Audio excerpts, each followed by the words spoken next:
என்கிட்ட மேக்கப் பண்ணிக்கிற பிரைட் யாரா இருந்தாலும் அவங்களுக்கு நான் கொடுக்குற இம்பார்ட்டன்ஸ் ஒரே மாதிரி தாங்க இருக்கும். ஏன்னா என்கிட்ட வந்துட்டா அது என்னோட ரெஸ்பான்சிபிலிட்டி இல்ல. ஹாய் அழகீஸ், நான் உங்க தஞ்சாவூர் பொண்ணு. இவங்க என்னோட பிரைட் பிரியதர்ஷினி.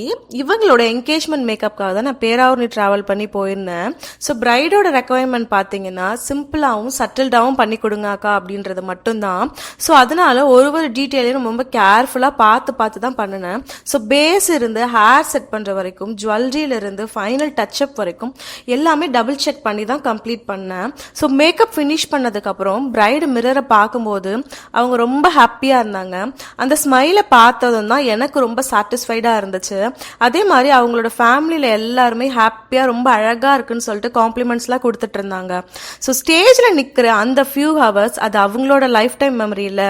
அதனால அந்த மொமெண்ட்டை பெர்ஃபெக்டா இருக்கணும்னு எப்பவுமே ஃபோக்கஸ்டா இருப்பேன்.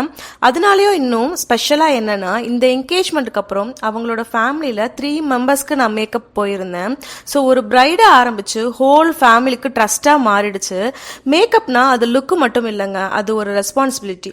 இந்த ரீல்ஸ் பிடிச்சிருந்தா லைக் பண்ணுங்க, ஷேர் பண்ணுங்க, கமெண்ட் பண்ணுங்க. இது மாதிரி ரெகுலர் பியூட்டி கண்டென்ட்டுக்கு என்னோட பேஜை மறக்காம ஃபாலோ பண்ணிக்கோங்க. தேங்க்யூ.